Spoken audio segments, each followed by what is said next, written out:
Depuis toujours, l'homme consomme toutes sortes de drogues, pour se soigner ou pour son plaisir. Alcool, cocaïne, morphine, c'est dans le cerveau que toutes les drogues agissent. Aujourd'hui, la biologie est capable d'expliquer leurs effets au centre de nos têtes. Et l'étude des drogues permet à la science de mieux comprendre le fonctionnement du cerveau. Les plantes hallucinogènes, comme les molécules de synthèse, LSD ou ecstasy, bouleversent les frontières de la conscience.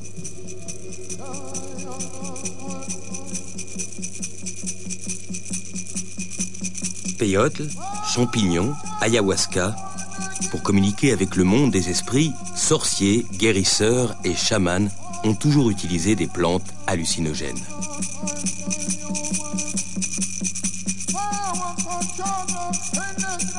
Pour le psychiatre Marc Valeur, cette fonction rituelle fait des hallucinogènes les plus anciennes drogues du monde. On peut penser que les hallucinogènes sont probablement les premières drogues connues de l'humanité à travers la rencontre avec des champignons. On sait bien que certains théoriciens ont fait de la rencontre avec les hallucinogènes le début même de l'humanité. Il est possible que les premières religions du monde aient été le culte de champignons hallucinogènes chez les Suméro-Babyloniens. Et on sait que dans les cultures chamaniques, l'usage d'hallucinogènes est le mode privilégié de contact entre les hommes et les dieux, entre le monde profane et le monde sacré.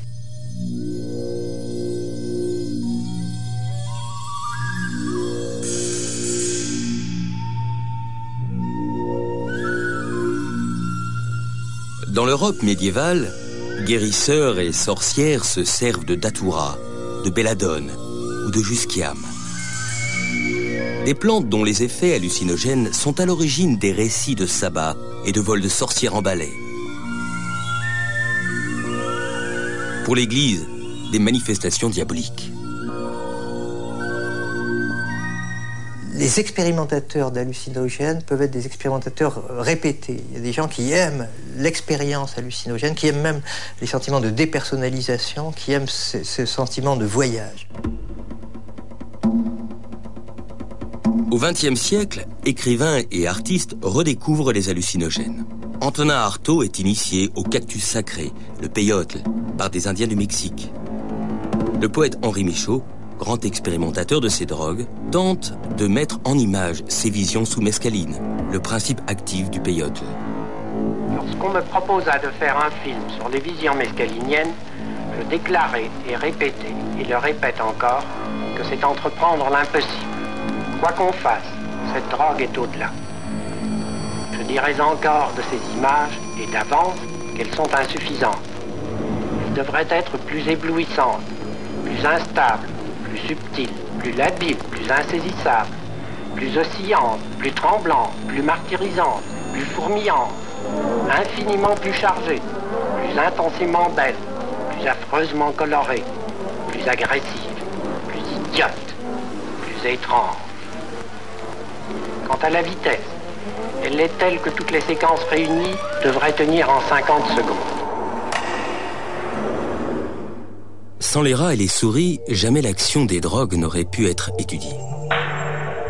Ils partagent une grande partie de leur gène avec nous, et les drogues déclenchent les mêmes tempêtes dans leur cervelle.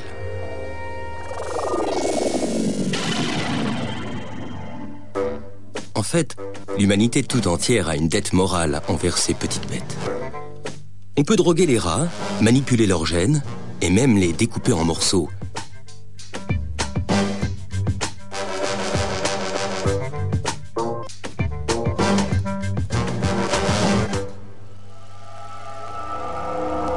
Pour agir, le LSD, comme toutes les drogues, pirate le système de communication du cerveau. Car notre cerveau passe le plus clair de son temps à bavarder avec lui-même. Son bon fonctionnement repose sur un dialogue incessant entre nos 100 milliards de cellules nerveuses, les neurones. Pour faire circuler l'information, les neurones s'envoient des messagers chimiques qu'on appelle les neurotransmetteurs. Que ce soit la douleur, le plaisir ou le rythme des échanges d'informations, les neurotransmetteurs régulent un équilibre subtil et complexe, dont dépend l'ensemble des fonctions de notre organisme. Entre chaque neurone, il existe un petit espace où règne une intense activité. C'est ici, dans la synapse, que les neurotransmetteurs agissent. Pour faire circuler l'information d'un neurone à l'autre, ils s'emboîtent dans les récepteurs qui leur correspondent. Les hallucinogènes sont peu étudiés par les scientifiques. Frank Vollenweider dirige une des rares équipes dans le monde qui se consacre à l'étude de leur mécanisme d'action dans le cerveau. J'étais personnellement intéressé par le phénomène de perte des frontières de l'ego, et les drogues comme le LSD sont parmi les rares molécules que l'on peut utiliser pour créer ce genre d'état dans des conditions expérimentales. Il n'y a pas d'autres drogues qui provoquent une altération si profonde des frontières de l'ego. Ça commence avec un apaisement des relations entre le corps et son environnement. L'esprit est profondément modifié. On pense qu'on se fond avec l'environnement, voire avec le cosmos, dans un état extatique. C'est une expérience profonde et nous n'avons aucune idée de comment ça marche.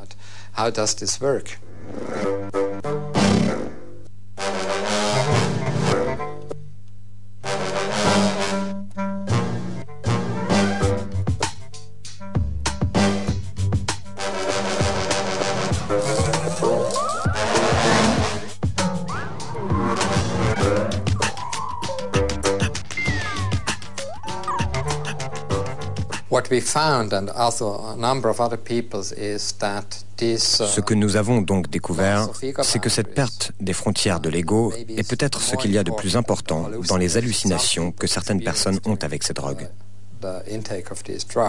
Parce que cette perte des frontières de l'ego peut mener, si c'est vraiment extrême, à une sorte d'état mystique, ce que l'on appelle l'unio mystica. Mais cela peut prendre l'autre voie, et on est alors morcelé, anxieux et divisé. On n'a donc plus de vue d'ensemble sur ce qui s'est passé.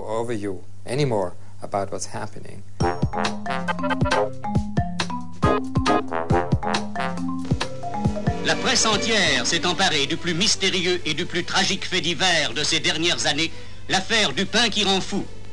La paisible petite ville de Pont-Saint-Esprit a été la proie de ce mal inexplicable qui a frappé près de 200 personnes.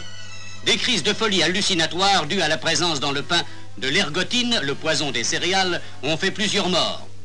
La vente du pain a été aussitôt interdite et à Pont-Saint-Esprit, les biscottes ont complètement disparu.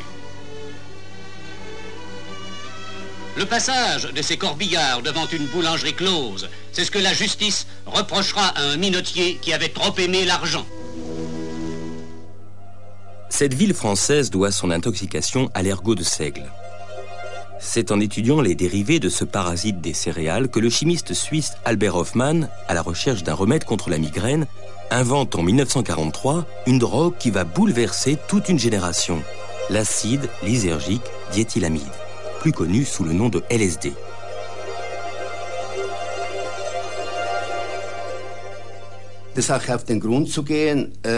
Pour en connaître les effets, j'ai décidé d'expérimenter cette substance sur moi-même, ce diéthylamide. En tant qu'homme prudent, j'ai commencé avec la quantité la plus petite possible, capable néanmoins de faire de l'effet, c'est-à-dire un quart de millième de gramme.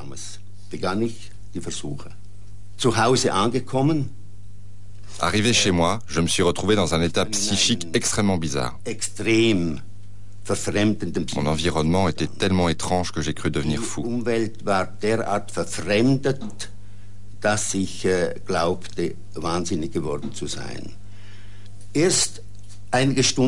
Ce n'est que quelques heures plus tard, quand je me suis rendu compte que les symptômes s'estompaient, que j'ai pu alors jouir pleinement de cet état de conscience extraordinaire. Konnte ich dann diesen außerordentlichen Bewusstseinszustand irgendwie genießen. J'étais totalement sensibilisé à tout ce qui se passait autour de moi. Je ne percevais plus les sons comme agressifs.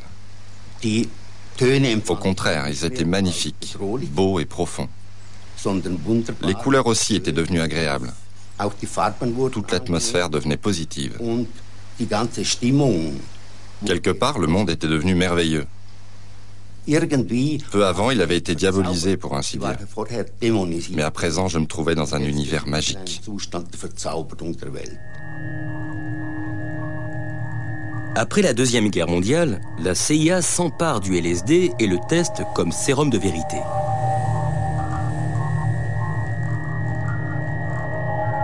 Plusieurs armées expérimentent même son potentiel d'arme chimique incapacitante. 25 minutes later, the first effects of the drug became apparent. The men began to relax and to giggle. But this man was more seriously affected and had to be removed from the exercise. After 35